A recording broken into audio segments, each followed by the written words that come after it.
Lady Lena's death was the first tragedy of 120 AC, but it would not be the last. For this was to be a year when many of the long-simmering tensions and jealousies that had plagued the Seven Kingdoms finally came to a boil. A year when many and more would have reason to wail and grieve and rend their garments. Though none more than the sea snake, Lord Corlys Velaryon, and his noble wife, Princess Rhaenys, she who might have been a queen. The Lord of the Tides and his lady were still in mourning for their beloved daughter when the stranger came again, to carry off their son. Sir Laenor Velaryon, husband to the Princess Rhaenyra and the putative father of her children, was slain whilst attending a fair in Spicestown, stabbed to death by his friend and companion Sir Carl Corey. The two men had been quarreling loudly before blades were drawn. Merchants at the fair told Lord Velaryon when he came to collect his son's body. Corey had fled by then, wounding several men who tried to hinder him. Some claimed a ship had been waiting for him offshore. He was never seen again. The circumstances of the murder remain a mystery to this day. Grand Maester Mellows writes only that Sir Laenor was killed by one of his own household knights after a quarrel. Septon Eustace provides us with the killer's name and declares jealousy the motive for the slaying. Laenor Velaryon had grown weary of Sir Carl's companionship and had grown enamored of a new favorite, a handsome young squire off 6 and 10. Mushroom, as always, favors the most sinister theory, suggesting that Prince Daemon paid Carl Corey to dispose of Princess Rhaenyra's husband, arranged for a ship to carry him away, then cut his throat and fed him to the sea. A household knight of relatively low birth, Corey was known to have a lord's tastes and a peasant's purse, and was given to extravagant wagering besides, which lends a certain credence to the fool's version of events. Yet there was no shred of proof, then or now, though the sea snake offered a reward of 10,000 golden dragons for any man who could lead him to Sir Carl Corey, or deliver the killer to a father's vengeance. Even this was not the end of the tragedies that would mark that dreadful year. The next occurred at high tide after Sir Laenor's funeral, when king and court made the journey to Driftmark to bear witness at his pyre, many on the backs of their dragons. So many dragons were present that Septon Eustace wrote that Driftmark had become the new Valyria. The cruelty of children is known to all. Prince Aegon Targaryen was 13, Princess Helaena 11, Prince Aemon 10, and Prince Daeron 6. Both Aegon and Helaena were dragon riders. Helaena now flew Dreamfire, the she-dragon who had once carried Rhaena, Maegor the Cruel's Black Bride, whilst her brother Aegon's young Sunfire was said to be the most beautiful dragon ever seen upon the earth. Even Prince Daeron had a dragon, a lovely blue she-dragon named Tessarion, though he had yet to ride. Only the middle son, Prince Aemond, remained dragonless, but his grace had hopes of rectifying that, and had put forward the notion that perhaps the court might sojourn at Dragonstone after the funeral. A wealth of dragon's eggs could be found beneath the Dragonmont, and several young hatchlings as well. Prince Aemond could have his choice, if the lad is bold enough. Even at 10, Aemon Targaryen did not lack for boldness. The king's jibe stung, and he resolved not to wait for Dragonstone. What did he want with some puny hatchling, or some stupid egg? Right there at high tide was a dragon worthy of him. Vhagar, the oldest, largest, most terrible dragon in the world. Even for a son of House Targaryen, there are always dangers in approaching a dragon, particularly an old, bad-tempered dragon who has recently lost her rider. His father and mother would never allow him to go near Vhagar, Aemond knew, much less try to ride her. So he made certain they did not know, sliding from his bed at dawn whilst they still slept and stealing down to the outer yard where Vhagar and the other dragons were fed and stabled. The prince had hoped to mount Vhagar in secrecy, but as he crept up to the dragon a boy's voice rang out. "You stay away from her." The voice belonged to the youngest of his half-nephews, Joffrey Velaryon, a boy of 3. Always an early riser, Joff had sneaked down from his bed to see his own young dragon, Tyrax's. Afraid that the boy would raise the alarm, Prince Aemon shouted at him to be quiet, then shoved him backward into a pile of dragon droppings. As Joff began to bawl, Aemond raced to Vhagar and clambered up onto her back. Later he would say that he was so afraid of being caught that he forgot to be frightened of being burned to death and eaten. Call it boldness, call it madness, call it fortune or the will of the gods or the caprice of dragons. Who can know the mind of such a beast? We do know this. Vhagar roared, lurched to her feet, shook violently, then snapped her chains and flew. And the boy Prince Aemon Targaryen became a dragon rider, circling twice around the towers of high tide before coming down again. But when he landed, Rhaenyra's sons were waiting for him. Joffrey had run to get his brothers when Aemon took to the sky, and both Jace and Luke had come to his call. The Valyrian princelings were younger than Aemon. Jace was 6, Luke 5, Joff only 3, but there were 3 of them, and they had armed themselves with wooden swords from the training yard. Now they fell on him with a fury. Aemon fought back, breaking Luke's nose with a punch, then wrenching the sword from Joff's hands and cracking it across the back of Jace's head, driving him to his knees. As the younger boys scrambled back away from him, bloody and bruised, the prince began to mock them, laughing and calling them, the Strongs. Jace at least was old enough to grasp the insult. He flew at Aemon once again, but the older boy began pummeling him savagely, until Luke, coming to the rescue of his brother, drew his dagger and slashed Aemon across the face, taking out his right eye. By the time the stable boys finally arrived to pull apart the combatants, the prince was writhing on the ground, howling in pain, and Vhagar was roaring as well. Afterward, King Viserys tried to make a peace, requiring each of the boys to tender an apology to his rivals on the other side, but these courtesies did not appease their vengeful mothers. Queen Alicent demanded that one of Lucerys Valerian's eyes should be put out, for the eye he had cost Aemon. Princess Rhaenyra would have none of that, but insisted that Prince Aemon should be questioned, sharply, until he revealed where he had heard her sons called Strongs. To name them was tantamount to saying they were bastards, with no rights of succession, and that she herself was guilty of high treason. When pressed by the king, Prince Aemon said it was his brother Aegon who had told him they were Strongs, and Prince Aegon said only, "Everyone knows. Just look at them." King Viserys finally put an end to the questioning, declaring he would hear no more. No eyes would be put out, he decreed. But should anyone, man or woman or child, noble or common or royal, mock his grandsons as Strongs again, their tongues would be pulled out with hot pincers. His Grace further commanded his wife and daughter to kiss and exchange vows of love and affection. But their false smiles and empty words deceived no one but the king. As for the boys, Prince Aemon said later that he lost an eye and gained a dragon that day, and counted it a fair exchange. To prevent further conflict, and put an end to these vile rumors and base calumnies, King Viserys further decreed that Queen Alicent and her sons would return with him to court, whilst Princess Rhaenyra confined herself to Dragonstone with her sons. Henceforth Sir Eric Cargyle of the Kingsguard would serve as her sworn shield, whilst Breakbones returned to Harrenhal. These rulings pleased no one, Septon Eustace writes. Mushroom demurs. One man at least was thrilled by the decrees, for Dragonstone and Driftmark lay quite close to one another, and this proximity would allow Daemon Targaryen ample opportunity to comfort his niece, Princess Rhaenyra, unbeknownst to the king. Though Viserys' eye would reign for 9 more years, the bloody seeds off the Dance of the Dragons had already been planted, and 120 AC was the year when they began to sprout. The next to perish were the elder Strongs. Lionel Strong, Lord of Harrenhal and Hand of the King, accompanied his son and heir Sir Harwin on his return to the great, half-ruined castle on the lakeshore. Shortly after their arrival, a fire broke out in the tower where they were sleeping, and both father and son were killed, along with 3 of their retainers and a dozen servants. The cause of the fire was never determined. Some put it down to simple mischance, whilst others muttered that Black Heron's seat was cursed and brought only doom to any man who held it. Many suspected the blaze was set intentionally. Mushroom suggests that the sea snake was behind it, as an act of vengeance against the man who had cuckolded his son. Septon Eustace, more plausibly, suspects Prince Daemon, removing a rival for Princess Rhaenyra's affections. Others have put forth the notion that Larys Clubfoot might have been responsible. With his father and elder brother dead, Larys Strong became the Lord of Harrenhal. The most disturbing possibility was advanced by none other than Grand Maester Mellows, who muses that the king himself might have given the command.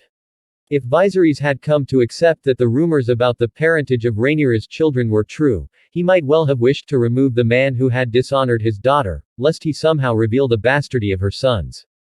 Or that so, Lionel Strong's death was an unfortunate accident, for his lordship's decision to see his son back to Harrenhal had been unforeseen. Lord Strong had been the king's hand, and Viserys had come to rely upon his strength and counsel. His grace had reached the age of 43, and had grown quite stout. He no longer had a young man's vigor, and was afflicted by gout, aching joints, back pain, and a tightness in the chest that came and went and oft left him red-faced and short of breath. The governance of the realm was a daunting task. The king needed a strong, capable hand to shoulder some of his burdens. Briefly he considered sending for Princess Rhaenyra. Who better to rule with him than the daughter he meant to succeed him on the Iron Throne? But that would have meant bringing the princess and her sons back to King's Landing, where more conflict with the queen and her own brood would have been inevitable. He considered his brother as well, until he recalled Prince Daemon's previous stints on the small council. Grand Maester Mellos suggested bringing in some younger man, and put forward several names, but his grace chose familiarity, and recalled to court Sir Otto Hightower, the queen's father, who had filled the office before for both Viserys and the old king. Yet hardly had Sir Otto arrived at the Red Keep to take up the handship than word reached court that Princess Rhaenyra had remarried, taking to husband her uncle, Daemon Targaryen. The princess was 23, Prince Daemon 39. King, court, and commons were all outraged by the news. Neither Daemon's wife nor Rhaenyra's husband had been dead even half a year. To wed again so soon was an insult to their memories, his grace declared angrily. The marriage had been performed on Dragonstone, suddenly and secretly. Septon Eustace claims that Rhaenyra knew her father would never approve of the match, so she wed in haste to make certain he could not prevent the marriage. Mushroom puts forward a different reason. The princess was once again with child and did not wish to birth a bastard. And thus that dreadful year 120 AC ended as it begun, with a woman laboring in childbirth. Princess Rhaenyra's pregnancy had a happier outcome than Lady Lena's had. As the year waned, she brought forth a small but robust son, a pale princeling with dark purple eyes and pale silvery hair. She named him Aegon. Prince Daemon had at last a living son of his own blood. And this new prince, unlike his three half-brothers, was plainly a Targaryen. In King's Landing, however, Queen Alicent grew most wroth when she learned the babe had been named Aegon, taking that for a slight against her own son Aegon, which, according to the testimony of Mushroom, it most certainly was. By all rights, the year 122 AC should have been a joyous one for House Targaryen. Princess Rhaenyra took to the birthing bed once more, and gave her uncle Daemon a second son, named Viserys after his grandsire. The child was smaller and less robust than his brother, Aegon, and his Valyrian half-brothers, but proved to be a most precocious child, though, somewhat ominously, the dragon's egg placed in his cradle never hatched. The Greens took that for an ill omen, and were not shy about saying as much. Later that same year, King's Landing celebrated a wedding as well. Following the ancient tradition of House Targaryen, King Viserys wed his son Aegon the Elder to his daughter Helaena. The groom was 15 years of age, a lazy and somewhat sulky boy, Septon Eustace tells us, but possessed of more than healthy appetites, a glutton at table, given to swilling ale and strong wine and pinching and fondling any serving girl who strayed within his reach. The bride, his sister, was but 13. Though plumper and less striking than most Targaryens, Helaena was a pleasant, happy girl, and all agreed she would make a fine mother. And so she did, and quickly. Barely a year later, in 123 AC, the 14-year-old princess gave birth to twins, a boy she named Jaehaerys and a girl called Jaehaera. Prince Aegon had heirs of his own now, the Greens at court proclaimed happily. A dragon's egg was placed in the cradle of each child, and 2 hatchlings soon came forth. Yet all was not well with these new twins. Jaehaera was tiny and slow to grow. She did not cry, she did not smile, she did none of the things a babe was meant to do. Her brother, whilst larger and more robust, was also less perfect than was expected of a Targaryen princeling, boasting 6 fingers on his left hand, and 6 toes upon each foot. A wife and children did little to curb the carnal appetites of Prince Aegon the Elder. If Mushroom is to be believed, he fathered 2 bastard children the same year as the twins, a boy on a girl whose maidenhood he won at auction on the Street of Silk, and a girl by one of his mother's maidservants. And in 127 AC, Princess Helaena gave birth to his second son, who was given a dragon's egg and the name Maelor. Queen Alicent's other sons had been growing older as well. Prince Aemond, despite the loss of his eye, had become a proficient and dangerous swordsman under the tutelage of Sir Criston Cole, but remained a wild and willful child, hot-tempered and unforgiving. His little brother, Prince Daeron, was the most popular of the queen's sons, as clever as he was courteous, and most comely as well. When he turned 12 in 126 AC, Daeron was sent to Aldtown to serve as cupbearer and squire to Lord Hightower. That same year, across Blackwater Bay, the sea snake was stricken by a sudden fever. As he took to his bed, surrounded by maesters, the issue arose as to who should succeed him as Lord of the Tides and Master of Driftmark should the sickness claim him. With both his true-born children dead, by law his lands and titles should pass to his eldest grandson, Heirs. But since Jace would presumably ascend the Iron Throne after his mother, Princess Rhaenyra urged her good father to name instead her second son, Lucerys. Lord Corlys also had half a dozen nephews, however, and the eldest of them, Sir Vaemond Valerion, protested that the inheritance by rights should pass to him, on the grounds that Rhaenyra's sons were bastards sired by Harwin Strong. The princess was not slow in answering this charge. She dispatched Prince Daemon to seize Sir Vaemond, had his head removed, and fed his carcass to her dragon, Syrax. Even this did not end the matter, however. Sir Vaemond's younger cousins fled to King's Landing with his wife and sons, there to cry for justice and place their claims before the king and queen.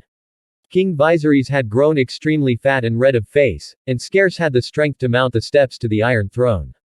His Grace heard them out in a stony silence, then ordered their tongues removed, every one. "You were warned," he declared, as they were being dragged away. "I will hear no more of these lies." Yet as he was descending, his Grace stumbled and reached out to right himself, and sliced his left hand open to the bone on a jagged blade protruding from the throne. Though Grand Maester Mellos washed the cut out with boiled wine and bound up the hand with strips of linen soaked in healing ointments, fever soon followed, and many feared the king might die. Only the arrival of Princess Rhaenyra from Dragonstone turned the tide, for with her came her own healer, Maester Gerardys, who acted swiftly to remove 2 fingers from his Grace's hand to save his life. Though much weakened by his ordeal, King Viserys soon resumed the rule. To celebrate his recovery, a feast was held on the first day of 127 AC. The princess and the queen were both commanded to attend, with all their children. In a show of amity, each woman wore the other's color and many declarations of love were made, to the king's great pleasure. Prince Daemon raised a cup to Sir Otto Hightower and thanked him for his leal service as hand. Sir Otto in turn spoke of the prince's courage, whilst Alicent's children and Rhaenyra's greeted one another with kisses and broke bread together at table. Or so the court chronicles record. Yet late in the evening, after King Viserys had departed, for his grace still tired easily, Mushroom tells us that Aemond One Eye rose to toast his Valerion nephews, speaking in mock admiration of their brown hair, brown eyes, and strength. "I have never known anyone so strong as my sweet nephews," he ended. "So let us drain our cups to these 3 strong boys." Still later, the Fool reports, Aegon the Elder took offense when Jacaerys asked his wife, Helaena, for a dance. Angry words were exchanged, and the 2 princes might have come to blows if not for the intervention of the Kingsguard. Whether King Viserys was ever informed of these incidents we do not know, but Princess Rhaenyra and her sons returned to their own seat on Dragonstone the next morning. After the loss of his fingers, Viserys I never sat upon the Iron Throne again. Thereafter he shunned the throne room, preferring to hold court in his solar, and later in his bedchamber, surrounded by maesters, septons, and his faithful fool Mushroom, the only man who could still make him laugh, says Mushroom. Death visited the court again a short time later, when Grand Maester Mellos collapsed one night whilst he was climbing the Serpentine steps. His had always been a moderating voice in council, forever urging calm and compromise whenever issues arose between the Blacks and the Greens. To the king's distress, however, the passing of the man he called my trusted friend only served to provoke a fresh dispute between the factions. Princess Rhaenyra wanted Maester Gerardys, who had long served her on Dragonstone, elevated to replace Mellos. It was only his healing skills that had saved the king's life when Viserys cut his hand on the throne, she claimed. Queen Alicent, however, insisted that the princess and her maester had mutilated his grace unnecessarily. Had they not meddled, she claimed, Grand Maester Mellos would surely have saved the king's fingers as well as his life. She urged the appointment of one Maester Alfador, presently in service at the Hightower.